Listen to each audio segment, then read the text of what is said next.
14 नवंबर 2004 commander David फ्रेवर के under एक training mission चल रहा होता है। सब कुछ नॉर्मल चल रहा है। यूएसएस प्रिंसटन इसे वापस लौटाने की कॉल देते हैं एक रियल वर्ल्ड टास्क पर जाने के लिए। डेविड फ्रेवर अपना रूट चेंज कर देते हैं और वापस बेस की तरफ आने लगते हैं। रास्ते में एक बहुत ही अजीब सी शेप की सबमरीन पानी में दिखाई देती है। डेविड बताते हैं कि व्हाइट कलर की इस ऑब्जेक्ट में ना कोई विंग था, ना कोई रूटर और ना ही कोई विंडो। ये इतनी स्पीड से चल रही थी कि उस टाइम पर इसका पीछा कर पाने के लिए कोई भी वेपनरी केपेबल नहीं थी स्पीड की बराबरी कर सके। पानी के सरफेस में इरेक्टिकली मूव कर रही इस ऑब्जेक्ट को देखकर यह बताना मुश्किल था कि ये एक सिंकिंग प्लेन है या कोई सबमरीन। डेविड क्यूरियोसिटी में अपने जेट को पानी के सरफेस के करीब लेकर जाते हैं, लेकिन ये क्राफ्ट इनका रास्ता ब्लॉक करने लग जाता है और अचानक से पानी से बाहर निकलता है। डेविड के जेट की नाक को टच करते हुए हवा में तेजी से उड़ता है और डिसअपीयर हो जाता है। डेविड अपने ट्रेनीज के साथ यूएसएस निम्स पहुंचकर ये इंसिडेंट अपने कुलीग को बताते हैं, तो वो एक दूसरे पायलट को इसका पीछा करने के लिए भेजते हैं। लकीली दोस्तों इस पायलट को ये हवा में उड़ते हुए दिख जाता है और इस बार वो एक लॉक मैनेज कर लेता है। टिक टैक शेप की इस यूएफओ की फुटेज बाद में पब्लिकली लीक भी हो जाती है। दोस्तों ये कोई पहली बार नहीं था जब कोई ऐसा अनआइडेंटिफाइड फ्लाइंग ऑब्जेक्ट देखा गया हो। 14 नवंबर 1944 यूएस एयरफोर्स का एक नाइट फाइटर प्लेन रैन वैली के ऊपर फ्लाई कर रहा था। सडनली इसमें बैठे एक पैसेंजर लेफ्टिनेंट फ्रेड रिंगवाल्ड को 8 से 10 मिस्टीरियस एयरक्राफ्ट हवा में लाइन अप दिखते हैं। इस बात का पता जब बाकी के और लोगों को चलता है तो उन्हें लगता है कि ये शायद एनिमीज के एयरक्राफ्ट हैं। जिसके बाद नाइट फाइटर का ग्रुप ग्राउंड रडार टीम से चेक करता है, बट उनके पास ऐसा कोई ऑड एक्टिविटी रजिस्टर नहीं होती। इसके बाद पायलट अपने एयरक्राफ्ट को उन मिस्टीरियस एयरक्राफ्ट की तरफ मोड़ते हैं और एक एयर फाइट के लिए तैयार हो जाते हैं। बट जैसे ही ये उनके थोड़ा सा करीब पहुंचते हैं, ये मिस्टीरियस एयरक्राफ्ट तेजी से कहीं गायब हो जाते हैं, जैसे वहां कुछ था ही नहीं। और फिर इसी साल के दिसंबर में एक दूसरी पायलट को एक टी शेप का एयरक्राफ्ट दिखता है, पर जब तक वो वहां पहुंचता है एक बार फिर से ये डिसअपीयर हो जाता है। पर ऐसा कोई एक दो बार नहीं हुआ, ये पिछले डिकेड्स में सैकड़ों यूएफओस देखे गए हैं। इवन एक टाइम ऐसा था कि अमेरिका में आए दिन एक दो मिस्टीरियस क्राफ्ट अमेरिकन सिटीजन को दिख जाते थे। 1947 में मिस्टीरियस क्राफ्ट को देखने के नंबर्स और बढ़ जाते हैं। जून 1947 में एक प्राइवेट पायलट केनेथ एर्नॉल्ड ये क्लेम करते हैं कि वो सीटल हिल के पास 9 शाइनिंग यूएफओस देखकर आ रहे हैं, जिसकी speed nearly 2000 kilometre per hour थी। और इसी के 2 हफ्ते के बाद ऑल अक्रॉस अमेरिका लोग यूएफओस को रिपोर्ट करने लग जाते हैं। इस मैप के थ्रू आप अंदाजा लगा सकते हो कि उन दिनों अमेरिका के लगभग सभी एरियाज में ये यूएफओस रिपोर्ट होने लग रहे थे। मीडिया में इसको एटॉमिक साइट से लिंक किया जाने लगा, क्योंकि मोस्ट ऑफ द यूएफओस उस जगह पर देखे जा रहे थे जहां न्यूक्लियर टेस्ट चल रहे थे। इन सब के बीच न्यू मैक्सिको के एक फार्मर मैक ब्राजिल को अपने खेत में एक अजीब सा मलबा मिलता है, एक टिन फॉइल, रबर और एक थिन वुडन बीम। उसे लगता है कि कहीं ये मलबा इन यूएफओस से रिलेटेड ना हो। 7 जुलाई को कंफ्यूज फार्मर इन सभी चीजों को रॉल शेरिफ के पास लेकर पहुंचता है। ये ट्रैश एक आर्मी ऑफिसर कॉलोनल बंचार्ड की अटेंशन अपनी तरफ खींचता है। कॉलोनल एक कमांडिंग ऑफिसर थे रॉसेल आर्मी एयरफील्ड रात के। इसके अगले ही दिन रात एक प्रेस रिलीज करती है और यूएफओस के रूमर्स को सही बताती है। इसका मतलब ये कि यूएस आर्मी यूएफओस के होने को ऑफिशियली एक्सेप्ट कर रही थी और साथ में इसका प्रूफ भी दे रही थी। लेकिन इसके जस्ट अगले ही दिन ये अपने स्टेटमेंट से बदल जाती है, ये कहते हुए कि जो मलबा मिला है ये एक वेदर बलून का है। इसके बाद यूएफओस को लेकर थोड़ा माहौल ठंडा हो जाता है। मीडिया और पब्लिक इंटरेस्ट दोनों में इसकी पॉपुलैरिटी कम होने लगती है, पर फिर भी टाइम टू टाइम ऐसे मिस्टीरियस क्राफ्ट देखने का दावा होता रहा। 1970 में न्यू मैक्सिको के डेजर्ट में कुछ यूएफओस देखने की खबर आती है। रिसेंटली 2017 में एक एस्ट्रोनॉमर्स ने हवाई में एक सिगार की शेप का क्राफ्ट देखने का दावा कराया, जिसका नाम ओमुआमुआ रखा गया है। दोस्तों आपको क्या लगता है कि ये मिस्टीरियस क्राफ्ट किसके रहे होंगे? क्या ये एलियंस के क्राफ्ट हैं? क्या एलियंस एग्जिस्ट भी करते हैं? इन सभी क्वेश्चन के आंसर खोजने के लिए अमेरिका में एक institute search for extraterrestrial intelligence SETI बनाई गई है, जो नासा के साथ काम करती है। सेटी का मिशन है यूनिवर्स में लाइफ की एग्जिस्टेंस को एक्सप्लोर करना, उसको समझना, उसके ऑरिजिन और नेचर को एक्सप्लेन करना और उसके इंटेलिजेंस का एवोल्यूशन करना। एक और ऑर्गेनाइजेशन नेशनल साइंस फाउंडेशन के साथ भी ये एज अ रिसर्च कॉन्ट्रैक्टर काम करती है, जिसमें ये दूसरे प्लैनेट पर रिसोर्सेस और कोई इंटेलिजेंस लाइफ की पॉसिबिलिटी है या नहीं ये जानकारी जुटाते हैं। बट अनफॉर्चुनेटली इनको अभी तक कुछ नहीं मिला है। भले ही दोस्तों इनको कुछ नहीं मिला हो, इसका मतलब ये नहीं कि एलियंस एग्जिस्ट नहीं करते। 21 मार्च 2022 में नासा ने 5000 से ज्यादा एक्सो प्लैनेट के नंबर को कंफर्म करा है, और अगर हम अपनी टेक्नोलॉजी को और इंप्रूव करते हैं तो ऐसे हजारों प्लैनेट को इजीली एक्सप्लोर कर सकेंगे, जिसमें हो सकता है कि हमें कोई ऐसा प्लैनेट मिल जाए जहां एनवायरनमेंट लाइफ सस्टेनिंग हो।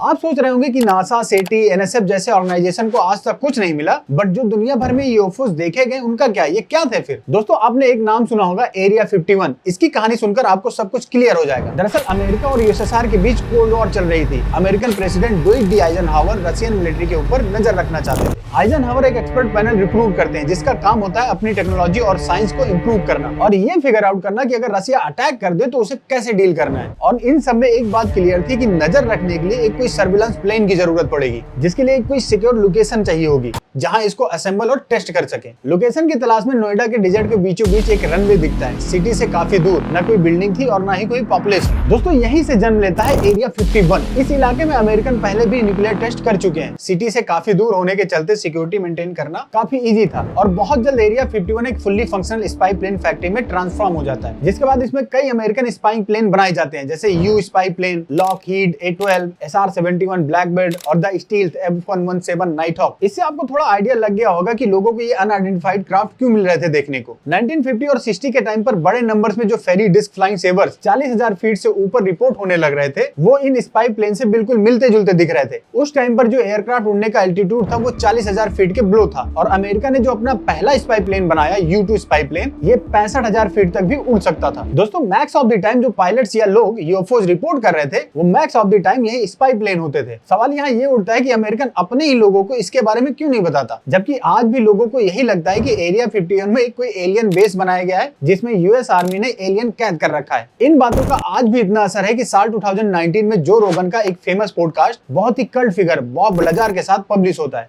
बॉब लजार यूएफओज और एलियन इन सारी बातों में यकीन रखने वाले इंसानों में से हैं। इसके साथ ही ये दावा करते हैं कि इन्होंने एक टास्क करा है जिसमें इन्हें एलियन टेक्नोलॉजी को रिवर्स इंजीनियरिंग करना था, ताकि हमारी मॉडर्न टेक्नोलॉजी को और इंप्रूव करा जा सके। इस पॉडकास्ट के पब्लिश होने के बाद लोगों में एक बार फिर से यूएफओज को लेकर बातें चलने लगती हैं। इसी पॉडकास्ट से इंस्पायर होकर एक कॉलेज स्टूडेंट मैटी रॉबर्ट एरिया 51 में गवर्नमेंट क्या छुपा रही इसका पता लगाना चाहता है, बट एरिया 51 की सिक्योरिटी से बचकर अंदर घुस पाना इतना आसान नहीं है। यहाँ हर जगह वार्निंग बोर्ड्स लगे हैं, और अगर उस टेरिटरी के अंदर आप देखे गए तो आप पर फायरिंग भी हो सकती है। इस तरह की सिक्योरिटीज को देखकर रॉबर्ट सोचता है कि अगर ये अकेला गया तो पकड़ा जा सकता है, बट अगर ये एक बड़ा क्राउड यहाँ पहुंच जाए तो गवर्नमेंट मजबूर हो जाएगी, और इसके लिए एक फेसबुक इवेंट तक बना देता है, strong area 51 they can't stop all of us. 20 सितंबर 2019 सुबह 3 बजे लोगों को एरिया 51 पहुंचने को कहता है। वैसे एक प्रैंक टाइप का इवेंट था, बट लोगों में इतना पॉपुलर हो गया कि 2 मिलियन से ज्यादा लोगों ने अपनी अटेंडेंस लगा दी यहाँ पहुंचने के लिए। सडनली एक एलियन एंथुसियास्टिक फेस्ट के रूप में देखा जाने लगा, जिसके बाद मैटी रॉबर्ट पब्लिकली एक स्टेटमेंट देता है इसे कैंसिल करने का। वैसे ये 2 मिलियन लोग जो यहाँ आने वाले थे उनके लिए इतना इजी नहीं था। एक तो ये एरिया एक डेजर्ट के बीच में है, एक 250 किलोमीटर लंबा हाईवे तो इस डेजर्ट के बीच से जरूर निकलता है। ऊपर से समर मॉर्निंग में ही टेम्परेचर 40 डिग्री सेल्सियस का हो जाता है। एक छोटा सा विलेज इस एरिया 51 के पास जरूर है, बट इसकी पॉपुलेशन सिर्फ 55 लोगों की है। इस विलेज से भी एरिया 51 करीब 20 किलोमीटर दूर पड़ता है। वैसे इस एरिया में इतनी पॉपुलेशन ना होने के पीछे एक तो Noida test and training ranger, जिसका एरिया लगभग 12,000 स्क्वायर किलोमीटर है। इसके अलावा एक दूसरी मिलिट्री फैसिलिटी भी यही है, नोएडा टेस्ट साइट, जहां 1950 से 1990 तक अमेरिका अपने न्यूक्लियर वेपन टेस्ट करता था, और यही मेन वजह रही इस एरिया को मोस्ट रिस्ट्रिक्टेड रखने का। ऊपर से अमेरिकन गवर्नमेंट का ये लार्जेस्ट कंट्रोल एरिया है। बट स्ट्रॉन्ग एरिया 51 इवेंट एक म्यूजिक कंसर्ट में बदल जाता है, जिसकी थीम थी एलियन। मैटी रॉबर्ट इस इवेंट को एलियन स्टॉक कहने लगा। इवेंट के दिन मात्र 6,000 लोग ही यहाँ पहुंच पाए। अब क्योंकि यहाँ कोई ऐसा इंफ्रास्ट्रक्चर नहीं था जहाँ स्टे करा जा सके, तो लोग अपने साथ टेंट वगैरह लेकर आए थे। उधर गवर्नमेंट इस इवेंट को लेकर काफी कंसर्न थी, जिसके चलते पुलिस का नंबर था वो यहाँ के आए लोगों से ज्यादा था। बट थैंकफुली दोस्तों, यहाँ पर आए लोगों ने नाच गाना करा और वापस चले गए। बट इस पार्टी की वजह से यूएस गवर्नमेंट का काफी खर्चा हो जाता है, तकरीबन 30 लाख $। इस एरिया को लेकर आज भी लोगों में उतनी ही क्यूरियोसिटी है, लेकिन अमेरिकन गवर्नमेंट इस पर खुलकर बात नहीं करना चाहती, बल्कि इसके अपोजिट वो इन यूएफओज रूमर्स को और हवा देती है। Nobel prize winning physicist Enrico Fermi का थॉट थोड़ा अलग दिखता है, जिसे फर्मी पैराडॉक्स भी कहा जाता है। इनका कहना है कि अगर यूनिवर्स में इतने प्लैनेट हैं तो बाकी के और लोग कहाँ हैं। इन शॉर्ट, यूनिवर्स की और ह्यूमैनिटी एग्जिस्टेंस को देखते हुए एक अविश्वसनीय रूप से उम्मीद कर सकते हैं कि एक कोई दूसरी इंटेलिजेंस लाइफ भी किसी प्लैनेट पर रहती होगी, बट अभी तक हमें कोई इसका साइन नहीं मिला है। हाँ, इसकी वजह से एरिया 51 से नोएडा का टूरिज्म जरूर बढ़ गया। हालांकि अभी यहाँ नेक्स्ट जनरेशन क्राफ्ट टेस्टिंग जरूर होती है। अब अगर आपको ये वीडियो अच्छा लगा है तो चैनल को सब्सक्राइब कर देना। इन्फॉर्मेटिव और रिलायबल वीडियोस आपको टाइम टू टाइम